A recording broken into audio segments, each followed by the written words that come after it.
हम जीतेंगे positivity unlimited की व्याख्यान माला के दूसरे वक्ता हैं मुनि श्री प्रमाण सागर जी महाराज।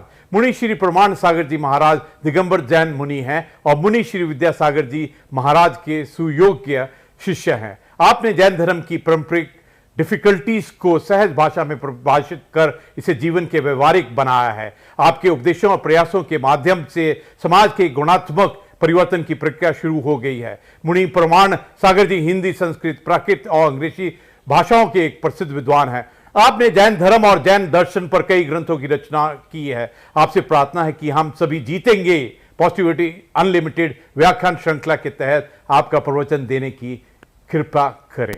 देखिए, महामारी बहुत भयानक है और आए दिन हम लोग रोज़ सुन रहे हैं लोगों की संख्या, संक्रमितों की संख्या भी बढ़ रही है और मृतकों की भी संख्या बढ़ रही है।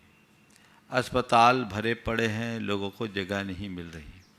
निश्चित ये बहुत त्रासदीपूर्ण काल है, लेकिन ऐसे समय में एक संदेश मैं सभी लोगों से देना चाहता हूँ। सबसे पहले उन लोगों को जो आज इस महामारी के शिकार हुए हैं, जो आज अपनी चिकित्सा ले रहे हैं, जो अस्पतालों में हैं, मैं उन सब से एक कहना चाहता हूँ कि मन को मजबूत बनाओ, घबराइए मत। बीमारी आई है, जाएगी। ये बीमारी आई है इसका मतलब ये नहीं कि ये बीमारी आई तो मौत ही आ गई। मन को अच्छा रखिए। यदि आपका मन मजबूत होगा तो आप इस बीमारी को चुटकियों में हरा सकते हैं। ऐसे भी विशेषज्ञ बताते हैं कि ज़्यादातर लोग तो ठीक हो जाते, 85% लोगों को तो पता ही नहीं लगता बीमारी आई और चले गई। कुछ लोगों को जो थोड़ा हल्का फुल्का लक्षण होता है उनको कुछ चिकित्सा की ज़रूरत होती है और कुछ लोगों को विशेष चिकित्सा की होती है और कुछ लोग होते हैं जो थोड़े मॉडरेट हो जाते हैं। लेकिन घबराने की बात बिल्कुल नहीं होनी चाहिए। मन को मजबूत बनाओ। सबसे पहले तो मैं उन लोगों से कहना चाहता हूं जो कहीं से संक्रमित या बीमार हैं, ये सोचे कि मैं ठीक हो जाऊंगा। ये बीमारी अल्पकालिक है, जैसे अन्य बीमारियों का इलाज होता है इसका भी इलाज होगा। मैं चिकित्सा लूँगा और ठीक हो जाऊंगा, मैं ठीक हो सकता हूँ। और दूसरी बात, अपने भीतर आध्यात्मिक दृष्टि रखे कि ये बीमारी तन को है, मन को नहीं। बीमारी तन को है, मन को नहीं। तन की बीमारी के 100 इलाज है, मन की बीमारी का कोई इलाज नहीं। इसलिए मैं सभी से कहना चाहता हूँ, इस तन की बीमारी को मन पर हावी मत होने दें। एक सज्जन जो एक अस्पताल चलाते हैं, उन्होंने बताया कि महाराज जी, हमारे यहाँ बहुत सारे पेशेंट्स आते हैं और हमने ये देखा कि जिन पेशेंट्स का मनोबल ऊंचा होता है वो बहुत क्रिटिकल पोजीशन में आने के बाद भी संभल जाते हैं, लेकिन जो मरीज अपना मनोबल तोड़ देते हैं उनको संभालना मुश्किल होता है और उनकी प्रायः मौत भी हो जाती है। बताया कि 40 सैचुरेशन में मेरे पास आने वाले लोग जिनके लंग्स 80% तक खराब हो गए, वे लोग भी मनोबल के बल पर आज उस बीमारी को मात देकर घर जाकर स्वस्थ होकर घर पहुंच गए। तो मेरा सबसे ये कहना है कि सबसे पहले तो अपने मन को मजबूत बनाओ कि नहीं, ये बीमारी आई है पर ये ऐसी नहीं है कि मुझे ले करके जाएगी, अभी मुझे जीना है। अपने अंदर की जिजीविषा को प्रमुख बनाइए।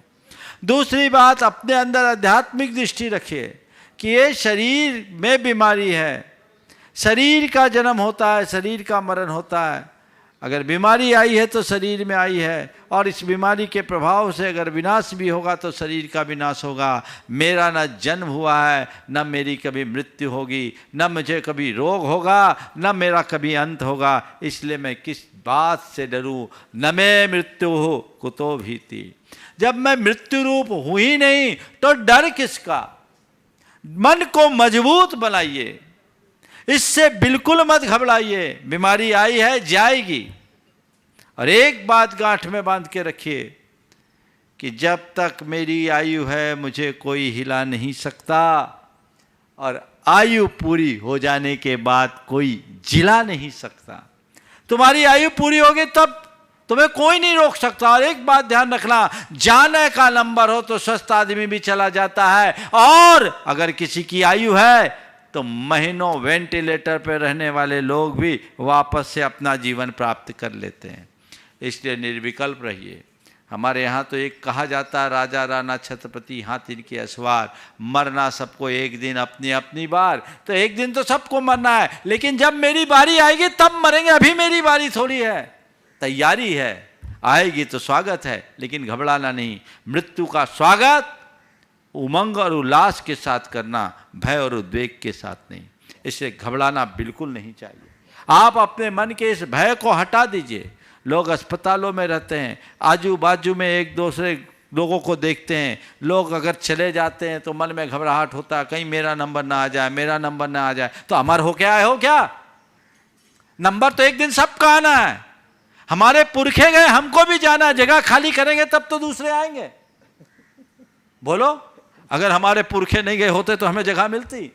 लेकिन जब नंबर आएगा तब वो सब सेट है, घबराओ नहीं, हमारे हाथ में नहीं, तुम्हारे हाथ में नहीं है। मन का अब हम निकाल दीजिए, मन में एक अलग उल्लास और ऊर्जा को जगाइए, तो ये चीजें आपको संभालेगी। इसके साथ जो और आवश्यक चीजें उसे अपनाइए। चिकित्सा के साथ साथ मन को मजबूती देने के लिए आप योग आदि की क्रियाएं कीजिए, भावना योग कीजिए, वो आपके जीवन को एक अच्छी दिशा देगी। मन जिसका मजबूत होता है उसे कुछ भी नहीं बिगाड़ सकता। मैं मानता हूँ कि अमर कोई नहीं है, लेकिन हमें बेमौत नहीं मरना। लोगों को थोड़ा सा कोविड पॉजिटिव आता है तो लोगों के मन में खौफ आ जाता, अब तो गए। और पेशेंट भी, पेशेंट के साथ साथ उनके जो परिजन हैं वो भी अधीर हो जाते हैं, वो भी बहुत घबरा जाता है और इसी घबराहट में मामला बिगड़ जाता है। पेशेंट्स को भी थोड़ा पेशेंट के साथ उनके परिजन को भी थोड़ा धैर्य रखना चाहिए। ठीक है, बीमारी आई है, चले जाएगी। आप हिसाब लगा लीजिए, हमारे यहाँ इतने सारे लोग संक्रमित हो रहे हैं, पर ज़्यादातर तो लोग ठीक होकर के ही जा रहे हैं। मृत्यु की दर तो लगभग 1.5% ही है ना। ठीक है, ये दूसरा वेरिएंट थोड़ा भयानक है, इसलिए सावधानी पूरी रखिए, सतर्कता रखिए, एक दूसरे के साथ संपर्क मत बनाइए, घर के भीतर रहिए, सेफ जोन में रहिए, ये आपकी जिम्मेदारी है। लेकिन अगर कोई संक्रमित हो गया या मैं संक्रमित हो ना जाऊं, इस बात का भय मन से हटा दीजिए। भय का भूत जब तक आप नहीं भगाएंगे आप ठीक नहीं हो पाएंगे। इसलिए मन को मजबूत बनाने की कोशिश कीजिए। मैं आप सबसे कहता हूं, उन लोगों से जिनके मन में इस महामारी का खौफ है, इस धरती पर ये महामारी पहली बार नहीं आई।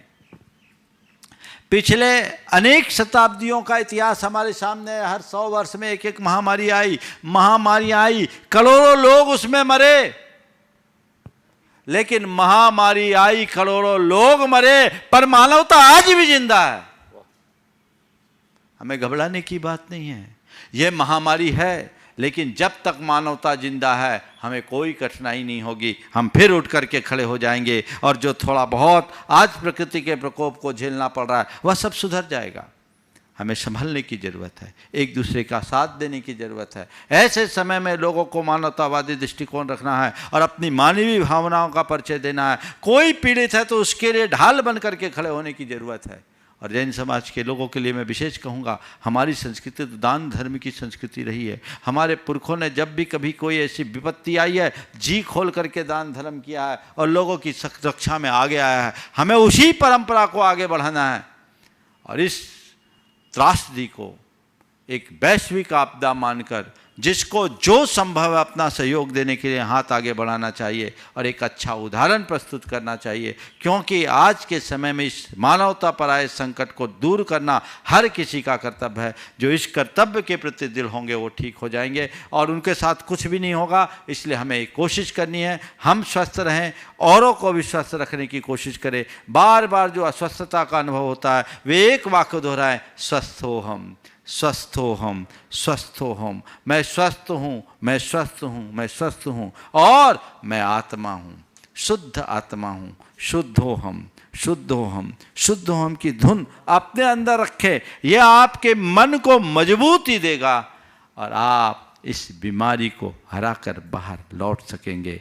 जिन लोगों का मनोबल ऊंचा हुआ है वे बाहर आए हैं, उम्र दराज लोग भी उसे हरा कर आए हैं। लेकिन जिनने सोचा अब तो मैं बचूंगा नहीं, अब तो मैं बचूंगा नहीं, अब तो मैं बचूंगा नहीं, जो अपने जीवन से हार गए वे घर लौट के नहीं आ पा रहे हैं। इसलिए सभी अपने मन को मजबूत करें और अंतिम सांस तक संघर्ष करें। मेरी जितनी सांसें हैं मुझे जीवंतता से जीनी है और अपने जीवन को धन्य करना है। यही मेरा सभी के लिए मार्गदर्शन है और आशीर्वाद भी।